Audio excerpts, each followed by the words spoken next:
13th November 2013, the Treasurer Joe Hockey under the Abbott government introduced the Mineral Resource Rent Tax Repeal and Other Measures Bill, which set out to revoke the previous and controversial Mineral Resource Rent Tax, also known as the mining tax. This video will go through what the mining tax was, why we need it so badly, and why it didn't work out in the end.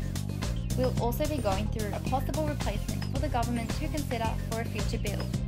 So, what exactly was it? The mining tax was a tax on the super profits made by mining companies from the extraction of non-renewable resources, namely iron ore, coal and coal seam gas. It taxed the net realised profit at valuation. This is essentially the profit made before any value-adding processes have begun on the commodity, and was taxed at an effective rate of 22.5%, but also permitted for various other allowances and offsets. This meant that mining companies who made less than $75 million of profit from non-renewable resources that year generally paid no minerals tax on that profit. But why do we need a tax on non-renewable resources to begin with? Australia is experiencing one of its most successful mining booms since the gold rush.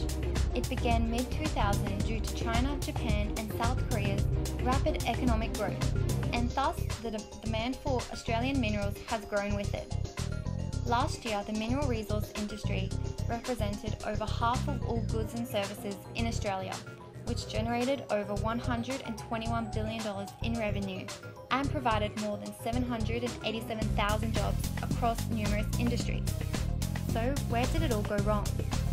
On February 8, 2013, the Treasurer Wayne Swan announced that despite the $2 billion it was expecting for the year, only $126 million was actually raised in the first 6 months.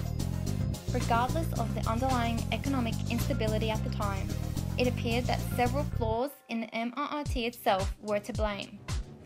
The majority of experts believe that the concessions given to the mining companies were too generous, narrowly focused, yet excessively complex, and did not actually address the issues highlighted in the Henry Review. This is our proposal.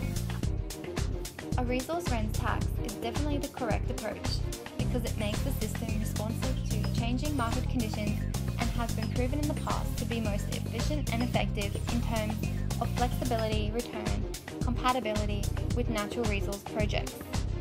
This model allows for more economic benefits to be passed onto the wider community and also provides tailored support for mining companies by various allowances and offsets. Our policy proposal is very similar to the MRRT, however with a few adjustments as follows. Remove state royalties, essentially paid by the government, because miners can claim an allowance in their MRRT liability. The effect is counterproductive and unsustainable. Rather, both federal and state government should negotiate a deal to share the distribution of revenue.